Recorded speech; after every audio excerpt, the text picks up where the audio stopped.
Hello, welcome. This is the Daily Dharma. My name is Deana with the Impressive Warrior. Thank you so much for joining. This is, as usual, a timeless collective reading. We will sometimes mention some astrology in there. If you're watching this later on, just take that symbolically. I did get a couple of cards popping out on some pre-shuffles just before going live, and the Tao Te Ching messages here that popped out were 61 popped out and number 60 was under the deck. So that's a sequential, but I'm going to read them in reverse the way that I read them. Number 61 says, when a country obtains great power, it becomes like the sea. All streams run downward into it.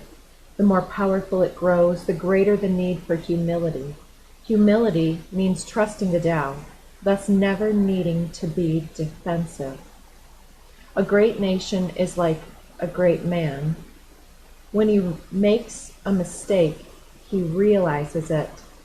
Having realized it, he admits it. Having admitted it, he corrects it. He considers those who point out his faults as his most benevolent teachers. He thinks of his enemy as the shadow that he himself casts. If a nation is centered in the Tao, if it nourishes its own people and doesn't meddle in the affairs of others, it will be a light to all nations in the world. So apply that to your circumstance. One thing that I did want to point out is that, like our imagination that runs wild with us, the current of dynamic emotional flow that can run away with us, like romanticizing a new individual, throwing our expectations wildly around, making our own assumptions for better or worse with those that we meet before we understand. And with our own greatness, especially in Leo season following the Leo new moon here at the time of this broadcast, it talks about the individuation process of broadcasting and radiating our determined identity, the resonance that we've decided, and when we've allowed our persona to gain enough momentum and forward thrust that we act upon the ego without considering the soul behind the mask. This is perhaps what it's talking about. When the country obtains great power, it becomes like the sea. And what is a country but a governing premise or ideology? So this governing premise of our earthly self here, this third dimensional matter or way of being, is seeming to have gained some type of momentum that is running downward into the sea. Ultimately, this is flowing the path of least resistance towards acceptance back into the fold, into all rivers flow into the sea, right? And I'm seeing also that the more powerful that this movement and momentum becomes, the greater the need for us to reflect upon our own hand in circumstances, our own interaction that becomes something that we have made determinations about. Because this means humility means trusting the flow of things, trusting that all things lead us back to the self. So there's no need to gather and stockpile things that, oh, well, I should have said this and I'm going to say this, and oh, well, this person could have done this or should have done this, and since they didn't, then I believe this about this person. Instead of saying that if there were unmet needs, those lie upon the door of those persons that have the unmet needs, because unless we are a defenseless baby, we are here to manifest and take care of our own needs. We are here to be sovereign individuals and to reclaim that power, the illusion of other people having control over our state of being, right? So this great governing body, this great nation is like a great man. The character, the persona, the shell that we interact with and glorify, right? When this governing principle is seen to have a niche in the armor, or when there's a fly in the soup, you realize it, you admit it. You're not going to just toss it to the side and still eat it, unless that's, maybe some of you would. And then correcting it, and then,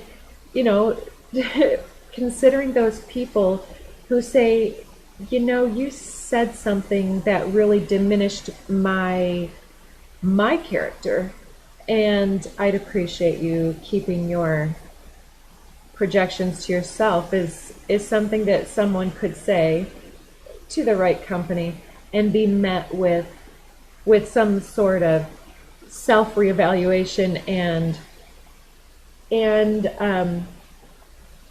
enlightening exchange between co-creators in this realm, right? And both individuals then being accountable and making some type of a shift in their own compassion and awareness, their own consciousness expansion journey. So these are our most benevolent teachers. They are the kindest, those that tell us that which we have failed to recognize, but which has been blocking us from our truth and our authenticity and our perfect flow into the sea and the flow with all consciousness, right?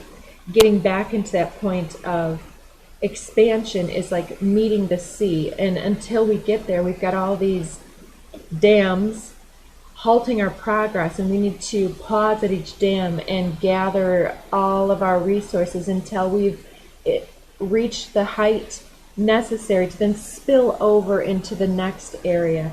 And then the thrust that comes behind helps us to then reach over or around obstacles as we go symbolically, right?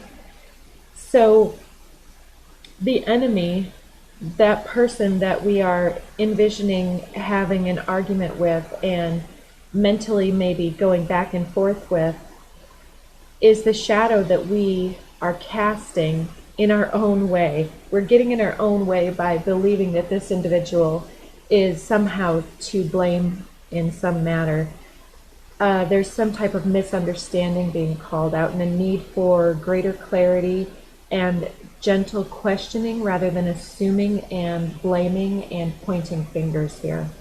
So when your governing body is centered in the ebb and flow of the Tao, it nourishes its own people and doesn't meddle in the affairs of others and what they're doing with their time, efforts, and energies. It will instead be a light to all nations in the world. And that, the card that comes right before that, number 60, governing a large country is like frying a small fish. You spoil it with too much poking. Center your country in the Tao, and evil will have no power. Not that it isn't there, but you'll be able to step out of its way. Give evil nothing to oppose, and it will disappear all by itself. So if there's somebody here with a large character, a large ego, a large sense of self that they're tenderly working with, then too much poking, too much advising, like, pointing out faults with our others, spoils the manifestation, the result, the recipe that's cooking up is spoiled when you keep messing with it, right? And so we need to be careful what we witness and the feedback that we're offering, the way that we're engaging this energy, because if we're so convinced that there's so much wrong with them, or even so much wrong with self, so much wrong with the situations, then we're pushing against evil, which invites evil to push against us and to keep on creating that push-pull dynamic of, it's the hamster wheel of karma, is what I like to call it. And instead, then if we just say that we're respecting the flow of all things here, when we're centered in our energy, if it comes and if it stays, then we'll enjoy the interaction as much as we can. And if it chooses to go away, then we release it. Go and have your adventures. And we go on and have our own adventures. So there's, out of this shamanic deck, I had the 55 popping out under the, or out of the deck here. The farther gate, a bold step forward. So someone has been, I feel, in this area over here behind this gate, and there's a new portal opening, as though to have gotten our resources up to a certain level where now we're able to spill forward into this new gateway. The farther gate to me seems like the Lion's Gate portal, the gateway energy there, by eliminating the heaviness of, we were calling it the need to release projected misery from others, or projecting our false misery or suffering onto others, creating responsibility and expectations for others to fulfill or tend to our needs, or to be some type of a role player for us, or to just deal with our BS instead of changing ourselves or giving equally. There's some type of an issue here where there's a projection and an expectation, creating an unequal exchange that's being released. Self-judgments are being released. False suffering, the illusion that suffering is the way of life, being released. And so I was calling this the purge, with the eclipse, the south node of the moon, the south lunar node, being in the sign of Scorpio, is a great sign of purging and releasing. And the more garbage and heaviness that we're able to purge and release from the heart, doing our energetic work and releasing that energy, the more that we're able to create space for spirit to ground into our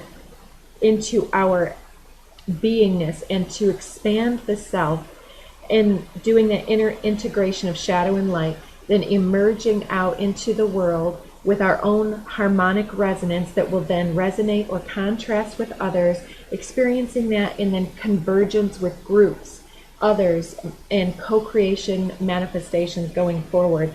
And this bold step forward seems to be that we've done the inner work multiple times. We've approached this gate and maybe backed off several times. Maybe that fear of success, or having not had the right partnerships or associations in the past, or not having the right environment.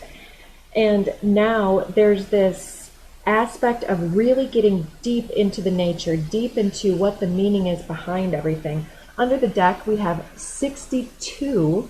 Remember the Tao, we have 60 and 61, so the 62 is another sequential number. The wild woman. So whether this represents a woman in your energy or yourself, it seems to be the rewilding of the feminine, which I want to say is getting into the real fiery depths of the feminine desire nature, the feminine urge and capacity for curiosity, inspiration, and the urge to be seen, and to see and be seen, and to transform, and to be beautiful and radiant, right? These Venusian aspects. And it's not for social approval, it's to be seen in the eyes of the beholder, which, who is that beholder except the self? And can we look into the mirror and see the wilderness within us and say, yes, that is gorgeous. That is nature in motion. That is ecstatic, energetic motion. And respecting the process, and honoring the path, and respecting the product of the choices that have come into our awareness. It's like getting to that point where we release the false guilt and false shame of avoiding being in our highest path and trajectory, and we're ready to just push through that gate. I want to say it with some type of oomph, but I also want to say it with some type of gentleness. It's like there's this,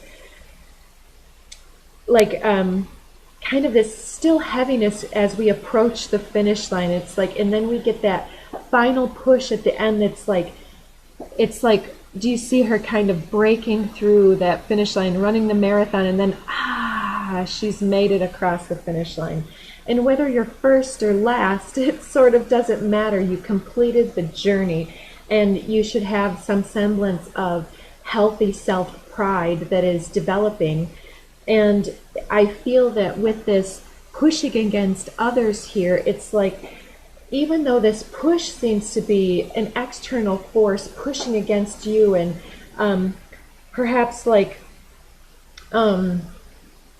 us interacting from a point that existed before, some patterning that it has existed within the mental landscape, and being able to get back into the heart space and witness the authentic self that is actually activated, the success urge and motivation to either succeed or to just fold and let ourselves lick our wounds and be some type of self-proclaimed failure. Are we going to self-sabotage, or are we going to push through that gate because it's opening? It's whether or not we are bold enough and confident enough in our magic to change the ways that have held us back before, to reach out and to take that bold step forward. So what's under the deck here? We have the circle. Yes, your ancestors are helping you to give this push. The other individuals are giving you this push. You're giving others this push. It's a mutually activating push through some sort of aggravation. Loving aggravation, I want to say. And okay, let's get some more cards. But I want to say it's mostly spiritual, universal forces that are, and internal forces that are like, when is the healing enough? Let's go, let's push, let's go. And there's this readiness that is like, it's like lifting you up. I'm also seeing this like in the movies, you see those little trampoline things that they used to use on cartoons or sometimes in other comedies, and then they have people, and they're a real thing, I guess, right, where firemen, you jump out the window and you go on this little trampoline or whatever. It's kind of like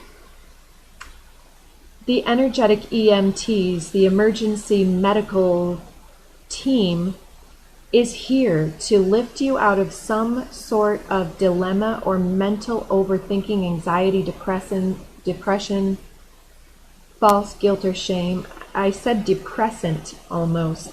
Be very careful if you're engaging in self-medication or medication in other ways with depressants. Be very mindful if this is something that you feel is coming to you. Be mindful of all of the ways that you can change your energy with introduction of music, nature, positivity, humor, joy, playfulness, and take those matters seriously. First breath, beginner's mind. Going through this gate, I feel, is like we know what we haven't done in the past, and I believe that we're ready to, it's like there's this pile up. I see all these hands and then all of these planets. It's like that's the universal thrust, that convergence of planets. And I already said convergence, but this Lionsgate portal, in fact, right now at the time of this broadcast, which is part of the thrust of my energy right now, I'm feeling that tension in the field right now that's coming from that north node of destiny, and having goals and success in mind, and then having witnessed the delays and detours and all this necessary healing, which is like, when can I get to that place? Or, okay, well, I've gotten here, now what's next? I really thought that this was going to be there, but okay, what's further? What's next? There's some type of acceptance or achievement that has been made that we're getting support, and then there's this pileup of Mars, Uranus, and North Node, which is like shaking us up, shaking us free of any type of illusion or expectations of others, and we're gathering those resources back into the self, reclaiming all of our power and authority and choice and free will, and we're getting this push forward. It's like we've got a new thrust and a new beginning at hand here, and we're ready to act and behave in new ways. Instead of throwing it all away, we're ready to bend and shift in a new way with the universe, which sets an end to a karmic cycle and puts us onto a higher plane. Many paths. Look at that.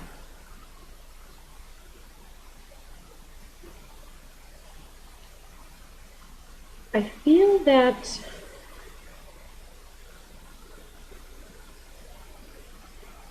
it feels as though there's an angelic presence or ancestral presence trying to connect with you at this time.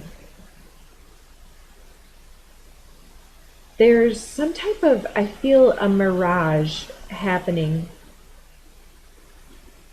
And you're being asked to lift your eyes up to the cosmos at this time instead of down to the material here, allowing other people to determine their own path, giving people time and space, giving yourself time and space to reevaluate where you're at, where you're going. And what comes next?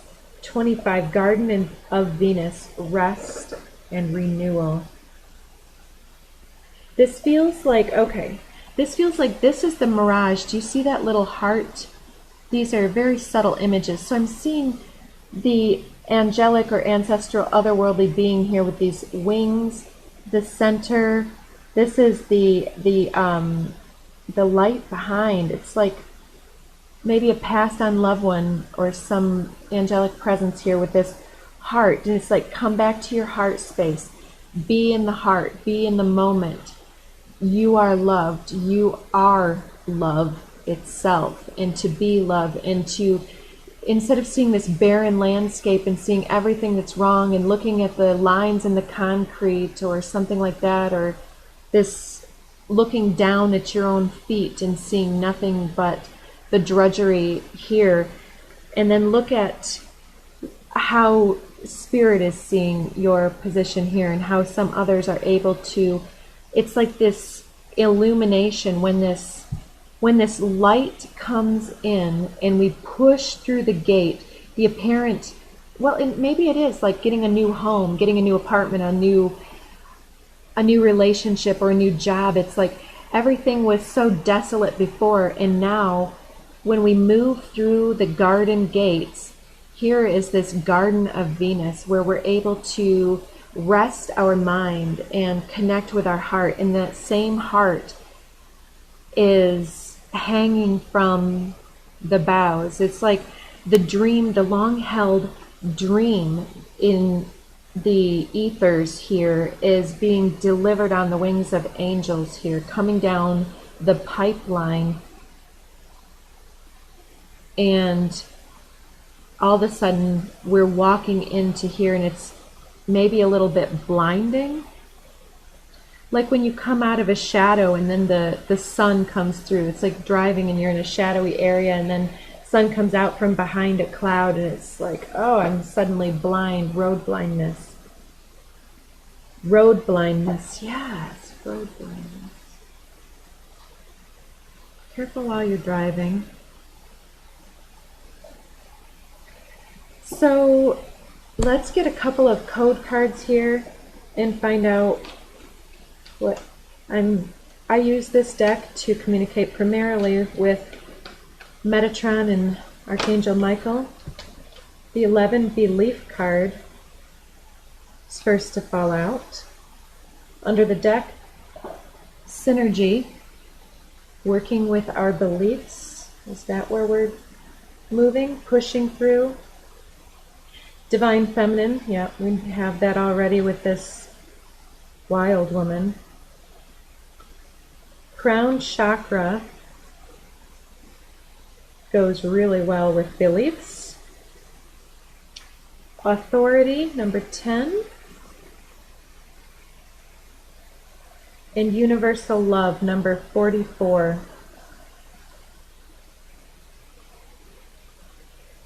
Just going to get a couple more.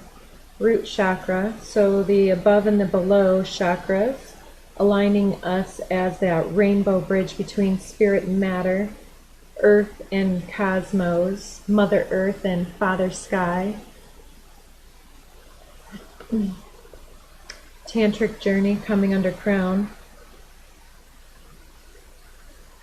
And divine masculine under authority. So for many, this will be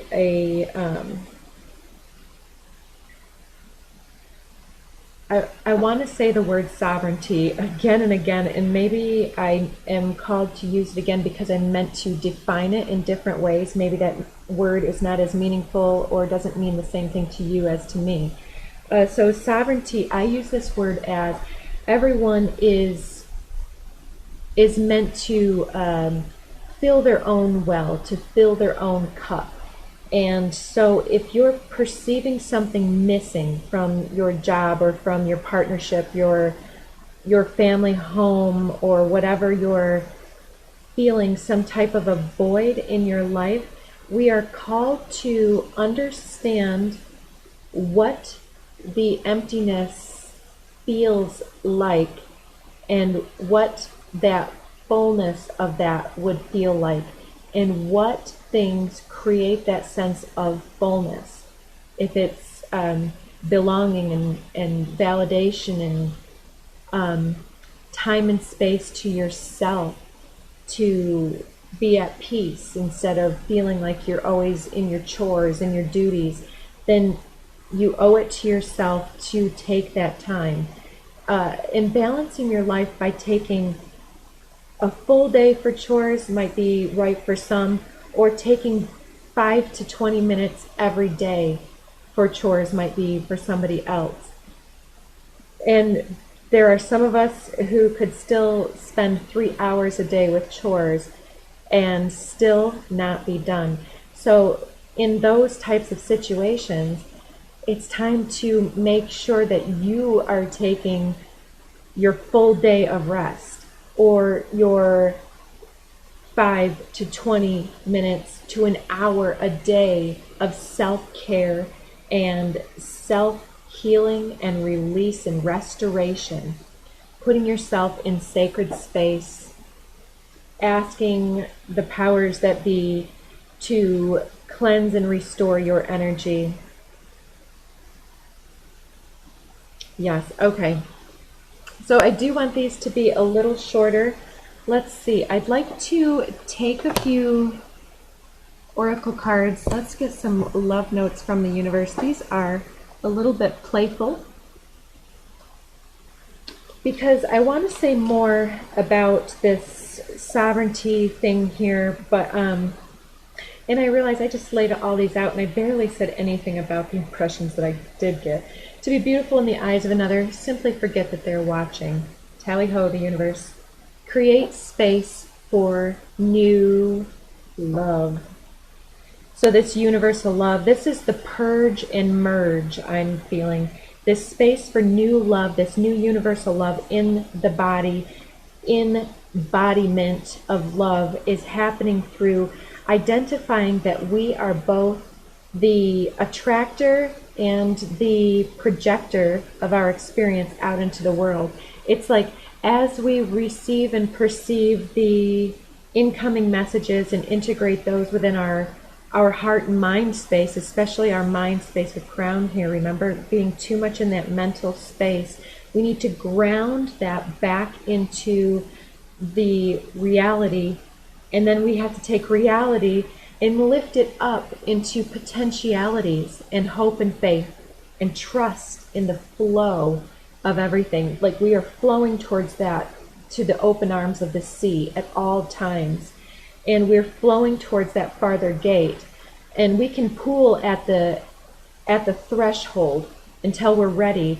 And it can take as long as it takes us to recognize and to believe in our beauty, in our lovability, in our worthiness, because it's the belief in the feminine, the honoring of the matriarchal lines in particular here, that allows us to be a loving authority. And from that point only do we have the right mental capacity and the right grounding to then take action. And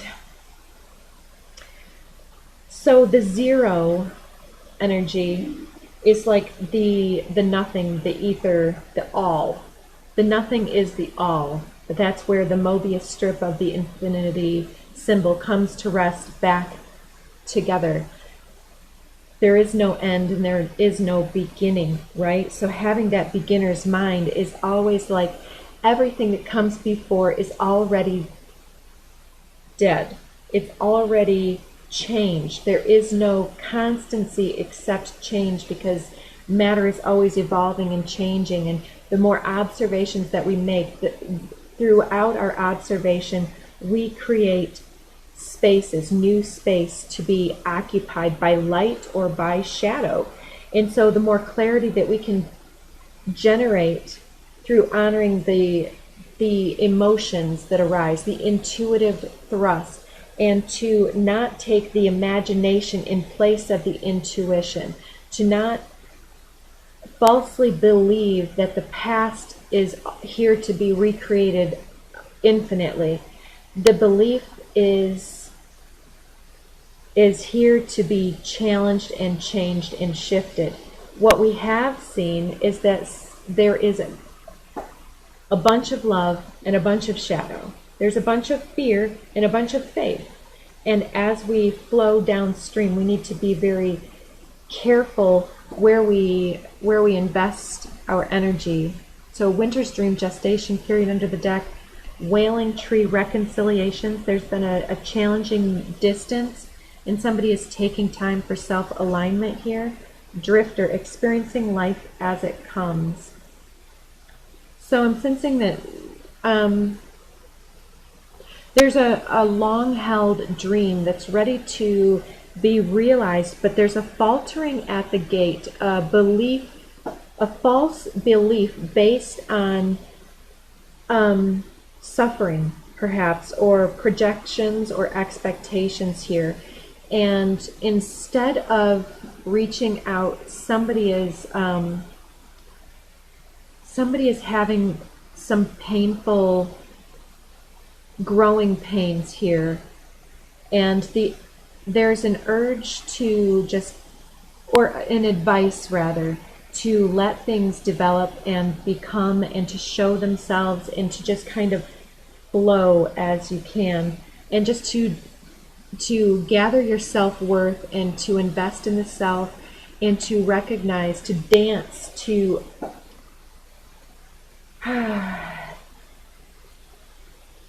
instead of being depressed, to get yourself up, because the journey of 1,000 miles begins with that first step. So you need to take that bold step off the couch if you've been depressed and apathetic. You need to take a bold step forward to reach out to someone if you're feeling lonely or isolated. A bold step forward is something that you already have been dreaming about in this way, to manifest your future and to feel your inner authority here. But I'm sensing that the feminine has some core beliefs here that are being challenged and being evolved. It's okay, the way I have this laid out, it's like the feminine is pushing through some long-held core beliefs that have been faulty and feminine in both masculine and feminine genders, are working on their receptive, loving side. The frequency of feminine supports our receptive, nurturing, and soft side, allowing it to express itself openly and helping us to connect to our intrinsic understanding of our connection to all of creation. And the masculine, the frequency of divine masculine, supports our strong, focused, and active side, allowing it to express itself while helping us to bring our dreams and ideas into form with kindness and wisdom. So there's this Tantric Union, Tantric journey that keeps coming up, helps us to unlock the hidden knowledge and wisdom that we intrinsically hold about how to reach a state of wholeness and completion through our sensual experiences with ourselves and with another. So that wilderness of the feminine, the experiencing of the emotions versus the logic. And I'm feeling like one or both individuals in this misunderstanding here are, I don't know why it turns orange when I bring these cards forward like this, but see the polarities and how different they are, circle and square. It's like tic-tac-toe, and they are bridged by crown chakra and tantric journey. So we're becoming our own authority about what's right for ourselves. We're not allowing other people to create any false understandings or to fill us up with any false narratives here. We're taking back our power and we're creating our own abundance here. Being our own hero and our own damsel in distress to rescue, perhaps, here. Because we have the knowledge, we have the skills, we have the resources, and we have the know-how, we have the right beliefs, and we are this spiritual bridge, bringing these essences down into the body, and from that point are ready to act for manifestation. And synergy is like how we work within the self, the inner alchemy of that tantric journey, of that inner hieroskamos, the inner wholeness.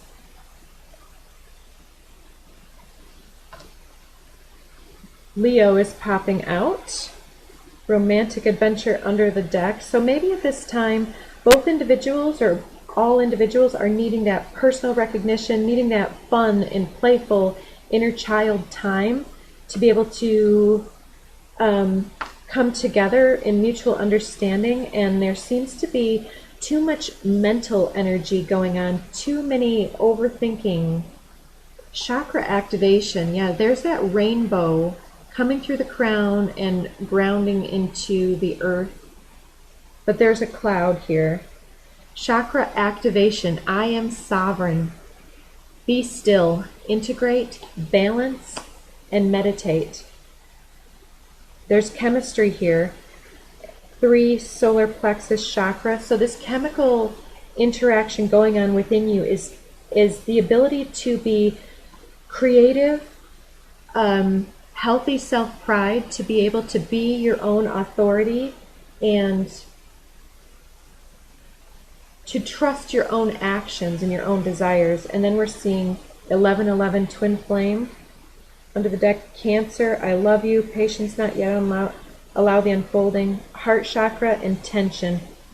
QRST, maybe initials that mean something to you. So Cancer can be somebody who's wants to take action, wants to be emotional, but has this thick outer crusty shell that is hard to penetrate, and they can often be more sensitive than they let on. But there's love here, patience, allowing the unfolding of the heart chakra here. There's tension because people are in their minds and they're not grounding their energies. They're not using their energies in productive manners. As at all times in the past, and this is changing. So, yeah, this is how this misunderstanding has emerged.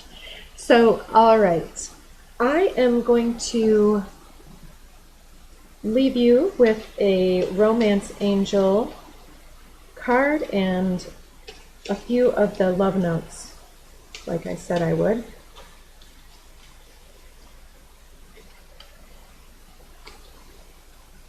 All right. What does Spirit want to convey about this inner issue? Pay attention to the red flags. If somebody is using chemistry to distract you or leading you astray mentally, trying to dictate or to keep control over this love in some type of a way. It's like somebody wants to put roots into this and somebody else may be too busy in their ego, wanting to be powerful, directed, and realize their dreams. But there's this shift here, especially within the masculine, that to realize that dream, there's something missing when they're not receptive to this feminine aspect of the need for balance, the need for emotions, and true wisdom, and the overriding the knowledge of, yeah, I can do this all on my own, but isn't it better with others that can kind of come along for conversation, for, you know, hugs and laughter and engagement. Receptive, wise, and loving authority is when we actually introduce that universal love. Under the deck is make the effort. So,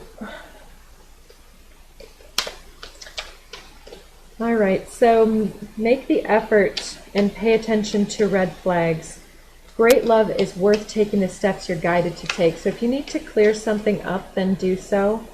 And if somebody's playing games with you, call them out. And if they have nothing good to say about it, then that's your answer too, right? So here we go. Any love notes from the universe here? Enjoy your extraordinary uniqueness. Do you know what you've created? No, besides an intergalactically known saunter named after you. Inspiration in the eyes that have watched you. Hope in the minds that have admired you. And love in the hearts that have known you. But you might ease up on your sachet before someone gets hurt. Not bad, kiddo. Not bad at all. The universe. Tell me, are you finding that the occasional stranger has a crush on you? That for words you've almost mindlessly chosen, hearts broken too long begin to heal? The eyes sometimes well up with tears when it's time to say goodbye. Remarkable. Our findings exactly. Psst, your divinity is showing. The universe.